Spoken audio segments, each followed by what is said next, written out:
दुनिया में सिर्फ भारत के पास ही है वो सबसे अचूक हुनर, जिसके बल पर बिना हथियार के भी जंग जीत सकता है भारत। अमेरिकी सेना भी भारत से जिसकी ट्रेनिंग लेने आ रही है भारत, अमेरिका समेत 18 देशों को ट्रेनिंग दे रहा है भारत, परेशान हो चुका है चीन।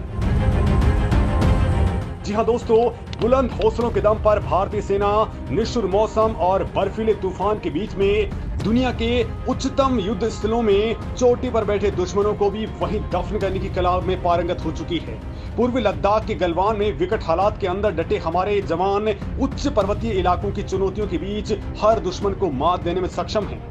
दोस्तों, साल 1962 के भारत चीन युद्ध के बाद 1984 में दुनिया के सबसे ऊंचे युद्ध स्थल यानी कि सियाचिन में खून जमा देने वाली ठंड में भी 20,000 फीट की ऊंचाई पर कायम हुई मौजूदगी ने भारतीय वायुसेना को हाई एल्टीट्यूड माउंटेन वॉरफेयर में दुनिया की अनुभवी सेनाओं में से एक बना दिया है। और इस अनुभव का प्रदर्शन भारतीय सेना ने साल 1999 के दौरान करगिल वॉर में कर दिखाया है। और दोस्तों, चोटी पर बैठे पाकिस्तानी सैनिकों को उस दौरान दुर्गम चढ़ाई चढ़ करके ढेर कर दिया था। भारतीय सेना को हाई एल्टीट्यूड माउंटेन वॉरफेयर में इतनी महारत हासिल है कि अमेरिका जैसा देश भी भारत से ट्रेनिंग ले रहा है। तो दोस्तों, आप समझ सकते हैं कि भारत ने क्या हासिल किया है। दोस्तों, भारत के पास में कौन से हथियार हैं, कितनी ताकत रखते हैं और चीन के मुकाबले वो कितने घातक हैं, ये बात आप साइड में रख दीजिए, क्योंकि भारतीय सेना के पास जो कुछ है वो चीन के पास बिल्कुल भी नहीं है। हाई एल्टीट्यूड माउंटेन वॉरफेयर का सबसे बड़ा किंग है हमारा हिंदुस्तान। और दोस्तों, चीन इसी वजह से सबसे ज्यादा कांप रहा है, क्योंकि चीन जानता है कि अगर वॉर हुआ तो भारत बिना हथियार चलाए ही मात्र अपने हुनर के दम पर ही उससे नेस्तनाबूद कर सकता है। तभी तो चीन सिर्फ टकराव पैदा करता है, भारत का आमना सामने करने की जरा भी हिम्मत नहीं करता। और जब भी आमना सामना होता है तो वो वहां से भाग खड़ा होता है।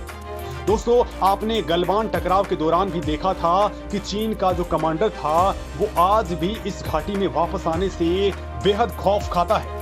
लेकिन दोस्तों, यहाँ सवाल ये उठता है कि आखिर कैसे तैयार होते हैं भारत के ये खूंखार सैनिक, कैसे होती है इनकी ट्रेनिंग और कैसे ये इतने कठोर हो जाते हैं कि ना सिर्फ इन्हें सर्दी परेशान करती है बल्कि पहाड़ों की बर्फ भी इनका बाल भी बांका नहीं कर पाती। ना ये थकते हैं, ना ही इनके हौसले पस्त होते हैं। और दोस्तों, तभी हाल ही के अंदर उत्तराखंड की ओली में भारतीय सेना से ट्रेनिंग लेने के लिए अमेरिका की फोर्स भी आके जम चुकी है। और दोस्तों, यही वजह है कि अमेरिका अपने सील कमांडोज को भी ये ट्रेनिंग देना चाहता है और इसके लिए वो लगातार यहाँ पर आता है। दोस्तों, पहाड़ों को लेकर के आपको जो बात सबसे ज्यादा कचोटती होगी वो होती है सीधी चोटियां, सुनने के नीचे खून जमा देने वाली ठंड और उस पर बर्फीली हवाएं।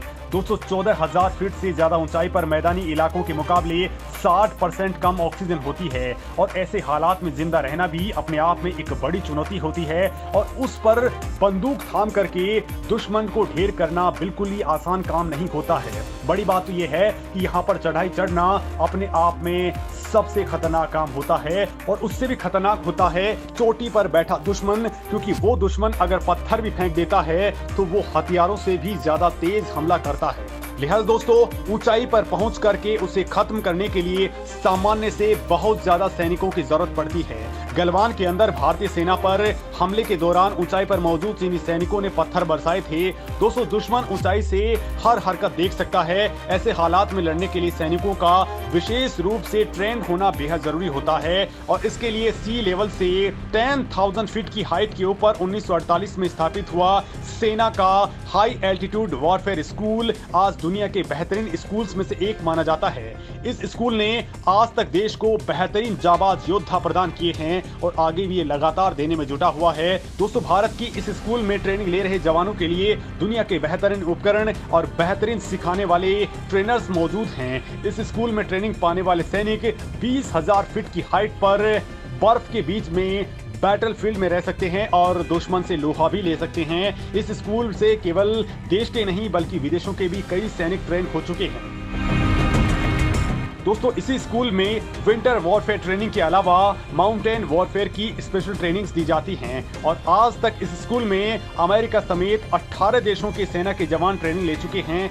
वॉरफेयर स्कूल के इंस्ट्रक्टर मेजर सलीम जफर ने इस मामले में कहा है कि हाई एल्टीट्यूड स्कूल में हम ट्रेनिंग देते हैं कि एक सैनिक कैसे ऑपरेट करेगा।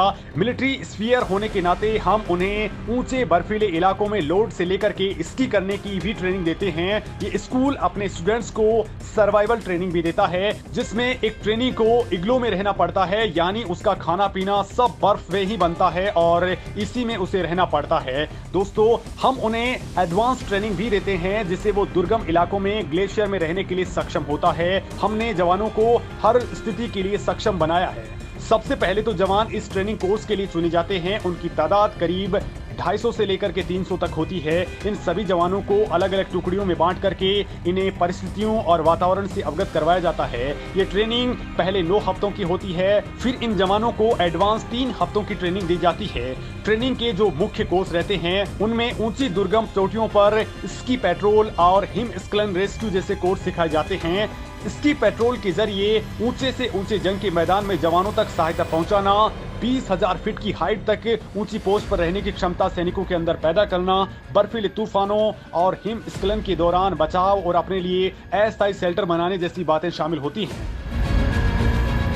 दोस्तों, जवानों को हिमस्खलन में रेस्क्यू करने, बर्फ में फंसे जवानों को बचाने और उन तक मेडिकल रेड पहुंचाने जैसी बातें भी इस कोर्स के दौरान शामिल होती हैं। ये ट्रेनिंग जवानों को -20 डिग्री से लेकर के -60 डिग्री के तापमान और 20 से 35 फीट तक की बर्फ में रहने के लिए सक्षम बना देती है।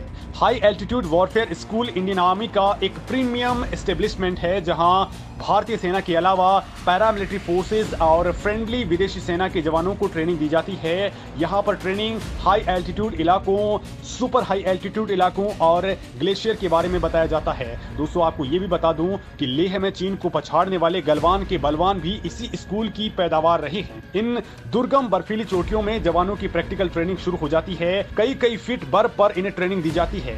पहला स्टेज टीमिंग का रहता है। यहाँ पर बर्फ पर हथियार के लिए स्कीइंग करने के लिए इनके इंस्ट्रक्टर मैदान में मौजूद रहते हैं। बेसिक ट्रेनिंग्स के बाद इन्हें धीरे धीरे कठिन स्लोप्स और ज्यादा मुश्किल ट्रेनिंग दी जाती है। जवानों को यहाँ पर ऊंचे बर्फ की पहाड़ियों पर ड्यूटी करने से लेकर के स्कीइंग और बर्फीले तूफानों से बचने की ट्रेनिंग भी दी जाती है।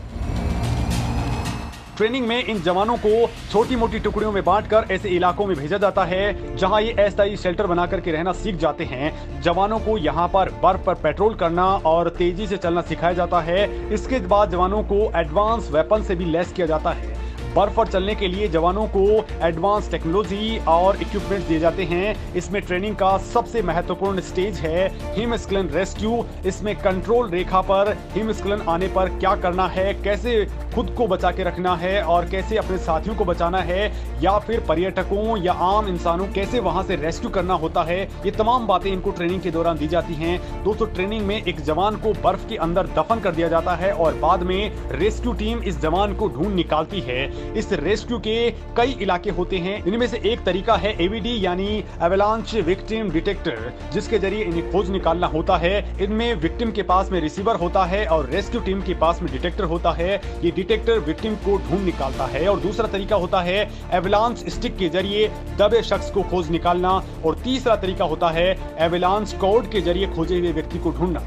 दोस्तों, इस स्कूल ने अब तक न केवल अपने जवानों को बल्कि दुनिया भर के देशों को भी इस मामले में ट्रेनिंग दी है और आज इस मामले में भारत बहुत आगे बढ़ चुका है। और यही वजह है दोस्तों कि चीन चाह करके भी भारत के इन जवानों से भिड़ंत करने का कोई भी मौका नहीं देखना चाहता है। वो जब भी ये सामने आते हैं वो दुम दबा करके भाग जाता है।